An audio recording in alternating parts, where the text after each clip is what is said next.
Vasishta continued.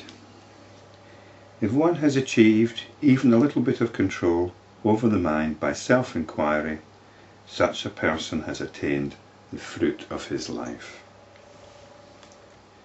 There's been a bit of a struggle going on in the Yoga Vasishta between self-enquiry and traditional yoga. Traditional yoga is concerned with control over the mind. Self-enquiry is concerned with self-enquiry. So self-enquiry is its own goal, is its own reward. And what we've got here is a description of the beginning of spiritual practice. For that self-enquiry will expand in his heart. What this means is the spiritual practitioner will more and more get in touch or be resting in the essence of his being, which is awareness. When such inquiry is preceded by dispassion and has attained stability by practice, all the noble qualities resort to it naturally. So, although the realization of one's awareness is immediate, becoming established in that awareness, becoming stabilized in that awareness, this is what takes time and practice and effort. Ignorance and its retinue do not bother one who is fully established in self-enquiry and who sees what is without distortion. When he has found his foothold in the spiritual ground, he is not overcome by the robbers known as sense pleasures. So we have no more talk of pranayama now. This chapter is one of these chapters which extols the benefits of self-enquiry. I tend to find this quite dubious, although it's certainly good to have encouragement to practice self-enquiry, and then hopefully self-enquiry will be sufficient reason in itself to do it. But why do self-enquiry? Well, there's lots of reasons given here. But I think the main reason is that it's our dharma as human beings. It's what we human beings ultimately do to realize the fullness of our own humanity. So not doing self-enquiry, not realizing the fruits of self-enquiry, is selling ourselves short as human beings. But let's see what the rest of this chapter has to say about it. But sense pleasures do overcome one who is not so established. He who is not constantly engaged in self-enquiry, and is not thus constantly conscious of the self, he alone is considered a dead man. So this is the point, and this is a difficult one. It's a constant practice. It becomes the mainstay of our life. It's not something that we try and fit in the odd space between our daily duties. It's something which we always can resort to. And if we don't, then that means we're making excuses. And we can inquire into these excuses and have a look at them. Not judge them, but just look at the resistance, because there's going to be loads of resistance. This is the effort that we need to make on an ongoing basis. And as it says here, it's a choice between being alive or being dead. I think many of us would prefer to be dead. Hence, O Ram, carry on this inquiry constantly. This inquiry reveals the truth by dispelling the darkness of ignorance. Knowledge of the truth, in its turn, drives away all sorrow. Along with knowledge arises the experience of it.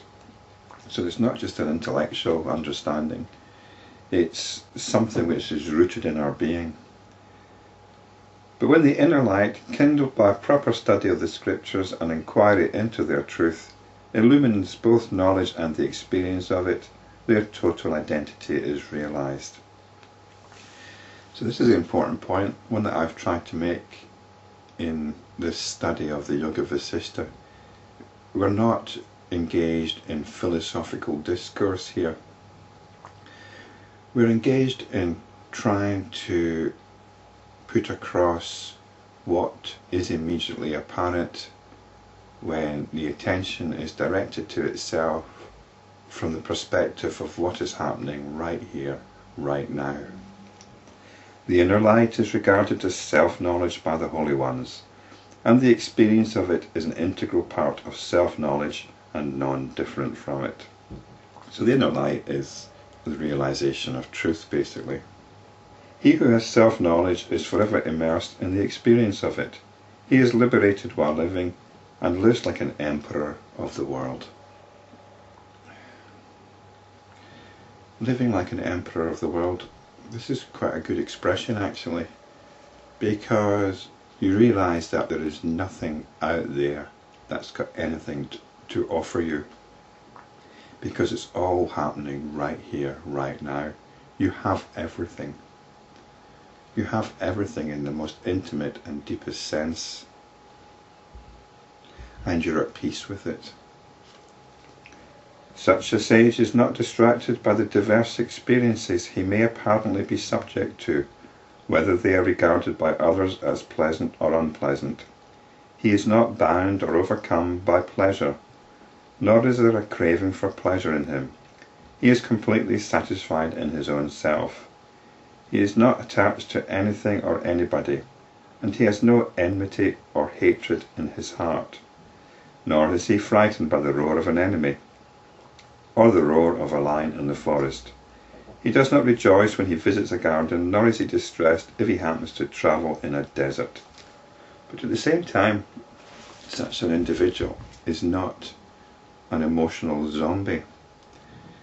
Sometimes this state of equanimity is rather naively misconstrued as it's like being a balance which is rigid. But such an individual is somebody that will be knocked off balance, but then arights themselves. So they experience emotion, but they don't get hooked into it. They don't run with it. They let it go so that the equanimity comes back.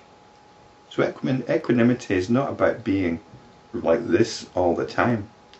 It's like being like this. Most of us are like this, or like this. The sage is like this, coming back to this all the time.